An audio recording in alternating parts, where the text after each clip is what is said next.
सरना और ईसाई एक नहीं हो सकते हैं, क्योंकि अगर हमको जो आरक्षण मिला है परंपरा, रूढ़िवादी, पूजा पाठ, इसके आधार पे हमको आरक्षण मिला है।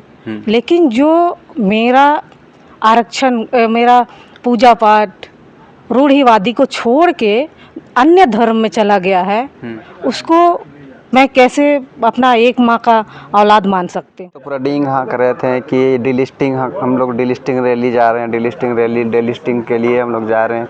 लेकिन आप लोग वहाँ पे डिलिस्टिंग का कुछ बात नहीं हुआ, वहाँ जाते ही आप लोग का सांस्कृतिक समागम में बदल गया। इधर को भी बाप बना रहे हैं, इधर से हमारे आदिवासी समाज में भी लाभ लेना चाह रहे हैं। अब तो दोहरी लाभ ले रहे हैं ना, एक तो आप आदिवासी का भी ले रहे हैं और क्या कहते हैं अल्पसंख्यक का भी ले रहे हैं। ऐसा तो नहीं हो सकता है ना, आपको रहना है तो एक तरफ रहे। भी तो अपना धर्म को छोड़ चुके हैं, आप लोग का भी जो खिंचाव है, लगाव है, वो ज़्यादा हिंदू धर्म की ओर ज़्यादा देखने को मिल रहा है। बिल्कुल नहीं, इसमें आप गलत बोल रहे हैं। जो हिंदू का पूजा पाठ होता है, हम जैसे आदिवासी का, हम लोग पहाड़, नदी, जंगल, पेड़ पौधा का पूजा करते हैं।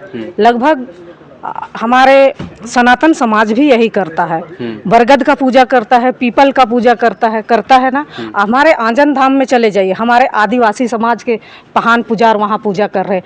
हमारे बाबा टांगीनाथ धाम चले जाइए, वहाँ भी पहान पुजार आपका मेरा आदिवासी समाज का ही है।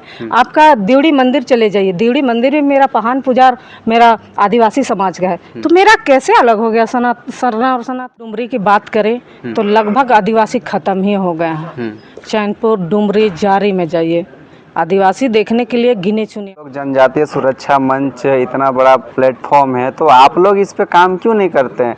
ज़्यादातर देखा जाता है धर्मांतरण शिक्षा का जो होता है, जिसको लेकर खिंचाव होता है, हॉस्पिटल को लेकर खिंचाव होता है, उनका पास संपत्ति नहीं होता है, तो चावल, आटा, गेहूँ, ये सब मान लीजिए पैसा के दम पे जो है कि लोग धर्मांतरण हो रहे हैं। तो उस पर आप लोग काहे नहीं काम करते हैं? उस पर आप लोग छोटा से स्टार्टअप कीजिए, क्यों नहीं करते? आज जनजातीय सुरक्षा मंच का प्रेस क्लब में एक प्रेस वार्ता रखा गया था, जो दिल्ली में जो सांस्कृतिक प्रोग्राम था उससे रिलेटेड था। बहुत सारे लोग वहाँ पे गए थे और जिसको लेकर आज तमाम झारखंड वासियों को एक संदेश दे रहे थे अपने बातों से। और हमारे साथ मौजूद हैं एक जनजातीय सुरक्षा मंच के सदस्य बोल सकते हैं, और इनसे जुड़ते हैं और जानेंगे इनसे कि क्या आज का जो प्रेस वार्ता में खास था। सबसे पहले आप दीदी अपना परिचय बताइए हमारे। मेरा नाम है सोनामणि उरांव और सबसे पहले तो मैं आपके चैनल के माध्यम से सभी दर्शकों को जोहार, प्रणाम। मेरा नाम है सोनामणि उरांव। कहाँ से आप? मैं गुमला से हूँ। आज आप लोग प्रेस वार्ता रखे थे, बहुत दूर दूर से संथाल से भी देखे थे कि आए थे, राजकिशोर हांसदा जी आए थे।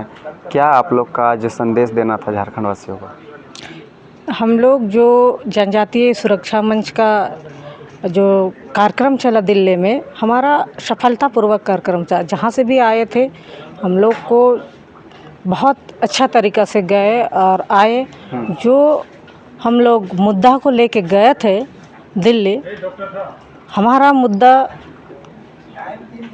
लगभग उम्मीद है कि पूरा होगा। आप लोग तो पूरा डींग हाँ कर रहे थे कि डिलिस्टिंग, हम लोग डिलिस्टिंग रैली जा रहे हैं, डिलिस्टिंग रैली डिलिस्टिंग के लिए हम लोग जा रहे हैं। लेकिन आप लोग वहाँ पे डिलिस्टिंग का कुछ बात नहीं हुआ, वहाँ जाते ही आप लोग का सांस्कृतिक समागम में बदल गया रैली। नहीं भाई, यहाँ से हम लोग जनजाति सांस्कृतिक समागम का ही आधार पे ही गए थे हम लोग, क्योंकि यहाँ पूरा भारत से हमारे आए हुए थे। डिलिस्टिंग को लेके कैसे आप देखते हैं? मुद्दा बहुत गर्म है, लोगों को कहना है कि होना चाहिए, ज़्यादातर लोगों का कहना है कि नहीं होना चाहिए। सरना ईसाई एक ही माँ का औलाद है, तो क्यों आखिर मिल के दोनों खाएंगे, काहे अलग होंगे? भाई देखिए, एक मिनट में इस बात को आपको बोलना चाहूँगी।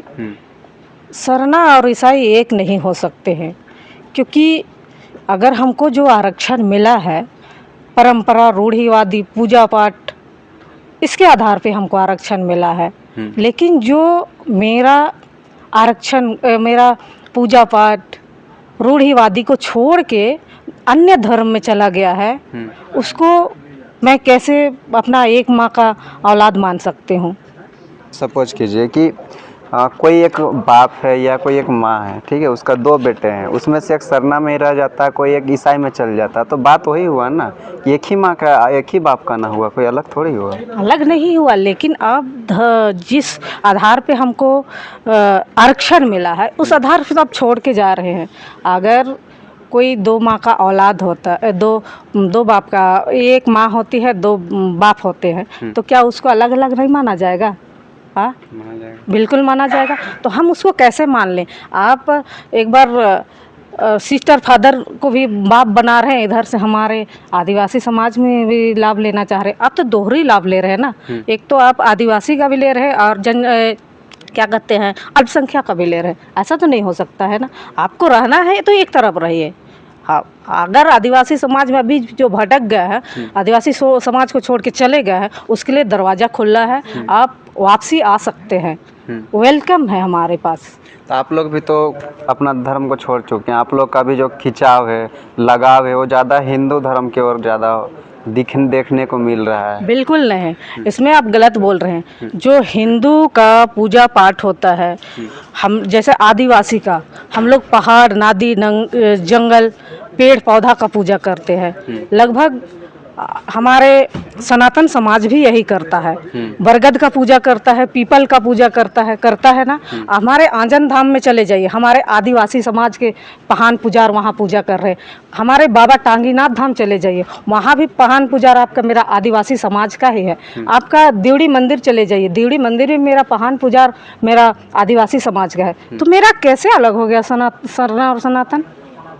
आप लोग का हो सकता है कि आदत हो गया है उस धर्म को मान के, इसीलिए आप लोग को खराब लग रहा है। लेकिन ज़्यादातर लोगों तो यही कहना है कि अलग है, वो कैसे एक हो सकता है? बिल्कुल नहीं, अलग नहीं है। मैं तो सब पहले ही बोली आपको, जैसे कि आप सनातन धर्म में बरगद पेड़ का पूजा होता है, बिल्कुल होता है।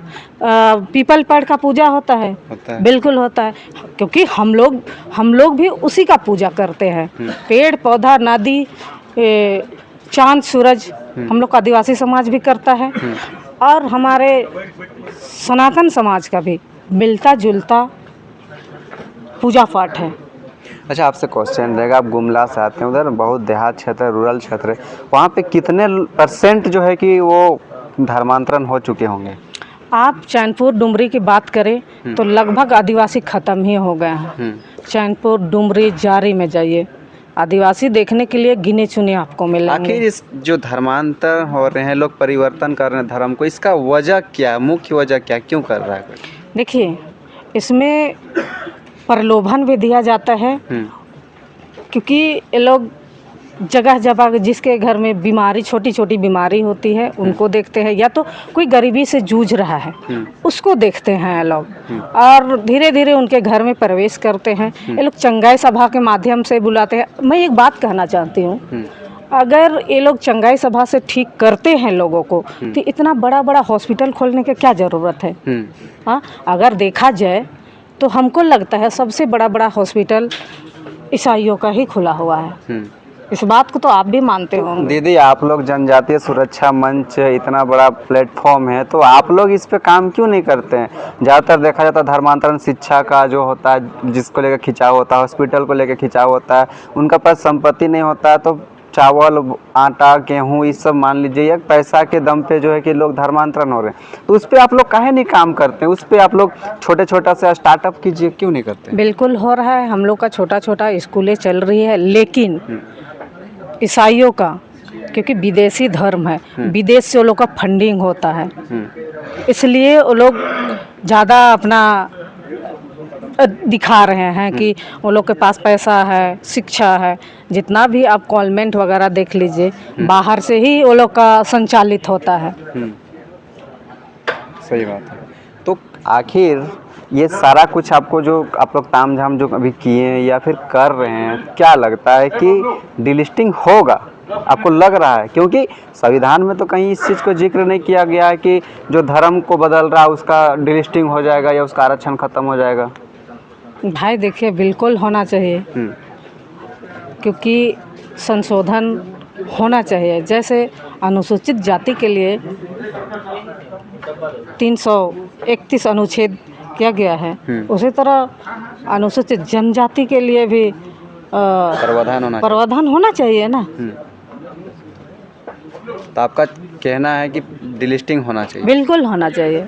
चलिए, तो अभी आप देख रहे थे, बाकी आपकी क्या राय है, आप अपना राय कमेंट में ज़रूर साझा करें। फिर मिलते हैं और एक नई अपडेट के साथ में।